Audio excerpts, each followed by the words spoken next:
കഴിഞ്ഞു. അമേരിക്കയുടെ നല്ല കാലം അവസാനിച്ചിരിക്കുന്നു. അമേരിക്ക തോൽവി സമ്മതിച്ചേ മതിയാകൂ. ഗാസ മോഹവുമായി പശ്ചിമേഷ്യയിൽ കാലുകുത്തിയാൽ ഇറാന്റെ ആണവ ശക്തിയെ നിങ്ങൾ നേരിടേണ്ടതായി വരും. വർഷങ്ങളായി ഉപരോധങ്ങൾ തീർത്ത് അമേരിക്ക ശ്വാസം മുട്ടിച്ച ഇറാന്റെ രണ്ടാം ജന്മമാണിത്.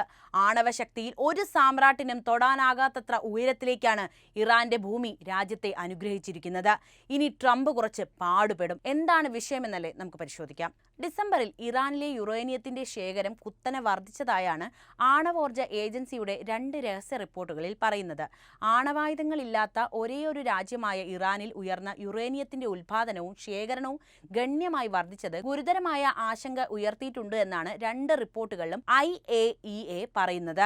ഇറാൻ യുറേനിയം സമ്പുഷ്ടീകരിക്കുന്നത് 60% വരെ ഫിസൈൽ പ്യൂരിറ്റിയിലാണ്. ഇത് ഒരു ബോംബിന് ആവശ്യമായ 90% അടുത്താണ്. നേരത്തതിനേക്കാൾ 60% വരെ വർദ്ധിച്ച് 274.8 കിലോഗ്രാം ആയി കഴിഞ്ഞു ഇറാന്റെ സംസ്കരിച്ച യുറേനിയം സ്റ്റോക്ക്.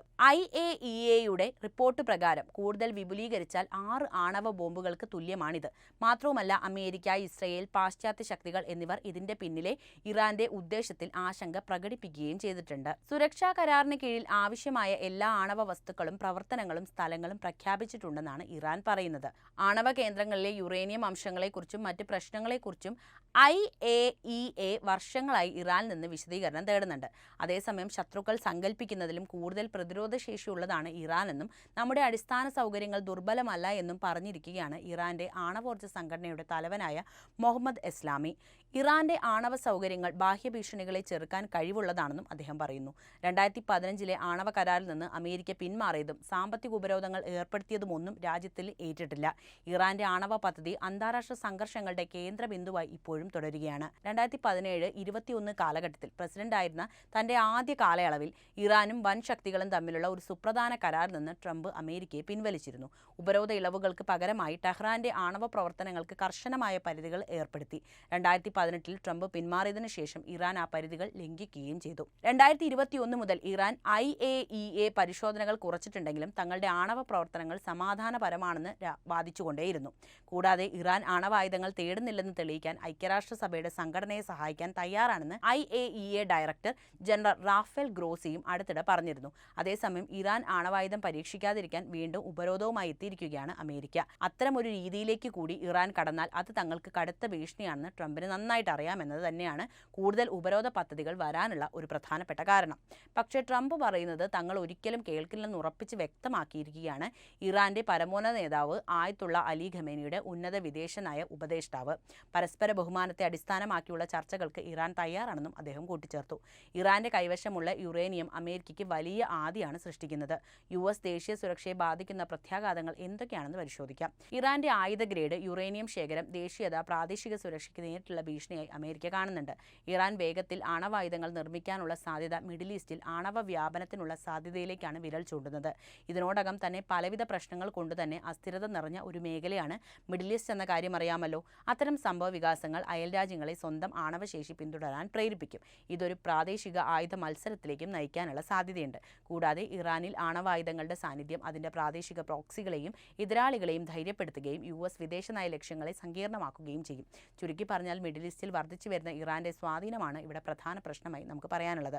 മാത്രവുമല്ല, ഇറാന്റെ പിന്തുണയുള്ള സായുധ സേനയായ ഹൂതികൾ, ഹിസ്ബുള്ള, ഹമാസ് എന്നീ ശക്തികളൊക്കെ തന്നെ ഇനിയും വളർന്നു തുടങ്ങും. ഇത് വലിയൊരു പ്രതിസന്ധി തന്നെയാണ് ഈ മേഖലയിൽ സൃഷ്ടിക്കുക. മാത്രവുമല്ല, ഇപ്പോൾ ഗാസ കീഴടക്കുമെന്നും അമേരിക്കയുടെ നേതൃത്വത്തിൽ ഗാസയുടെ മുഖം മാറ്റുമെന്നും ഒക്കെ പറഞ്ഞ ട്രംപിന് ഇറാനെ പേടി തോന്നുന്നതാണ്. കാരണം ഗാസ അമേരിക്ക ഏറ്റെടുക്കുന്നത് ചുമ്മാ നോക്കിയിരിക്കാൻ മറ്റു പല രാജ്യങ്ങളും തയ്യാറായേക്കാം. എന്നാൽ ഇറാൻ അതിന് തയ്യാറാകുമെന്ന് കരുതുന്നുണ്ടോ? അതെന്തായാലും ഉണ്ടാകില്ല എന്ന കാര്യം വ്യക്തമായി അറിയുന്ന രാജ്യം തന്നെയാണ് അമേരിക്ക. അന്താരാഷ്ട്ര ആശങ്കകളും നയതന്ത്ര വെല്ലുവിളികളിലേക്കും വരുമ്പോൾ എന്തൊക്കെയാണെന്ന് നോക്കാം. IAEAയുടെ കണ്ടെത്തലുകൾ അന്താരാഷ്ട്ര ആശങ്കകൾ വർദ്ധിപ്പിച്ചിട്ടുണ്ട്. ഇറാന്റെ സമ്പുഷ്ടമായ യുറേനിയത്തിന്റെ ശേഖരം ഇപ്പോൾ 6 ആണവായുധങ്ങൾ നിർമ്മിക്കാൻ പര്യാപ്തമാണെന്ന് ഐക്യരാഷ്ട്രസഭയുടെ ഒരു രഹസ്യ റിപ്പോർട്ട് വെളിപ്പെടുത്തിയിരുന്നു. ഇറാൻ ആണവായുധങ്ങൾ സ്വന്തമാക്കുന്നത് തടയാൻ നയതന്ത്ര ശ്രമങ്ങൾ പുതുക്കണമെന്ന ഈ വികാസം ആഹ്വാനം ചെയ്തിട്ടുണ്ട്. വർദ്ധിച്ചു വരുന്ന ഈ ആശങ്കകൾ പരിഹരിക്കുന്നതിന് USഉം ഇറാനും തമ്മിലുള്ള സംഭാഷണത്തിന്റെ അടിയന്തരാവസ്ഥ IAEA director general Rafale Grossi ഊന്നി പറഞ്ഞു. ഈ ആശങ്കകൾക്കിടയിലും ഊർജ്ജ ഊർജ്ജം ഉൽപ്പാദനം പോലുള്ള സമാധാനപരമായ ആവശ്യങ്ങൾക്ക് മാത്രമുള്ളതാണ് തങ്ങളുടെ ആണവ പദ്ധതിയെന്ന് ഇറാൻ വാദിച്ചുകൊണ്ടിരിക്കുന്നു. എന്തായാലും ഈ സാഹചര്യം മേഖലയിലെ ഡൈനാമിക്സിനെ വല്ലാണ്ട് ബാധിച്ചിട്ടുണ്ട്. അമേരിക്കയുടെ പ്രധാന സഖ്യകക്ഷിയായ ഇസ്രായേൽ ഇറാന്റെ ആണവ പുരോഗതികളിൽ ഉയർന്ന ആശങ്കകൾ പ്രകടിപ്പിച്ചിട്ടുണ്ട്.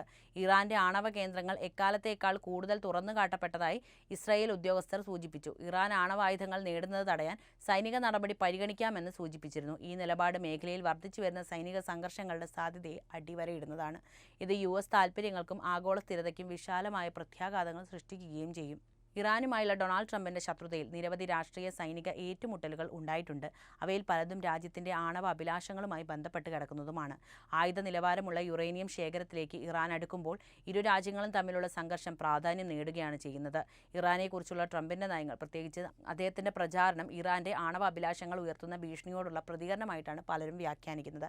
2017 ഡൊണാൾഡ് ട്രംപ് അധികാരമേറ്റപ്പോൾ അദ്ദേഹത്തിന്റെ ആദ്യ വിദേശ നയ നീക്കങ്ങളിലൊന്ന് ഒബാമ ഭരണകൂടത്തിന്റെ കീഴിൽ ചർച്ച ചെയ്യപ്പെട്ട joint comprehensive plan of action എന്നറിയപ്പെടുന്ന ഇറാൻ ആണവ കരാറിൽ നിന്ന് അമേരിക്കയെ പിൻവലിക്കുക എന്നതായിരുന്നു. ഇറാൻ ആണവായുധങ്ങൾ വികസിപ്പിക്കുന്നതിൽ നിന്ന് തടയുന്നതിൽ കരാർ പരാജയപ്പെട്ടുവെന്ന അദ്ദേഹത്തിന്റെ വിശ്വാസത്തിലൂന്നിയതായിരുന്നു ട്രംപിന്റെ തീരുമാനം. ഇറാന്റെ ആണവ പദ്ധതിയിലെ നിയന്ത്രണങ്ങൾക്ക് പകരമായി അന്താരാഷ്ട്ര ഉപരോധങ്ങൾ നീക്കിയ കരാറിനെ ഇറാന്റെ ബാലിസ്റ്റിക് മിസൈൽ പദ്ധതിയെയോ അതിന്റെ പ്രാദേശിക സ്വാധീനത്തെയോ അഭിസംബോധന ചെയ്യാത്ത ഒരു പിഴവുള്ള കരാറായിട്ടാണ് ട്രംപ് കണ്ടത്. ഇറാന്റെ എണ്ണ കയറ്റുമതി, സാമ്പത്തിക മേഖലകൾ തുടങ്ങിയ മേഖലകളെ ലക്ഷ്യമിട്ട് കർശനമായ ഉപരോധങ്ങൾ വരെ വീണ്ടും ഏർപ്പെടുത്തുക എന്നതായിരുന്നു ട്രംപിന്റെ ലക്ഷ്യം.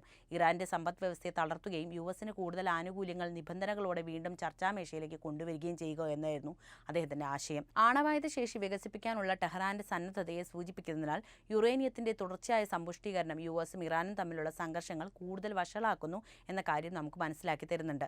ഈ വർധനവ് ട്രംപ് ഭരണകൂടത്തിന്റെ ഇറാനെക്കുറിച്ചുള്ള നിലപാട് കൂടുതൽ ശ്രദ്ധാകേന്ദ്രമാക്കുന്നു. പ്രത്യേകിച്ചും യഥാർത്ഥ ആണവ കരാറിൽ നിശ്ചയിച്ചിട്ടുള്ള നിയന്ത്രണങ്ങൾ ഇറാൻ പാലിച്ചിട്ടുണ്ടെന്ന് ഇത് തെളിയിക്കുന്നതുകൊണ്ട് തന്നെയാണ് ഈ ഒരു കാര്യം അവിടെ ചർച്ച ചെയ്യപ്പെടേണ്ടത്.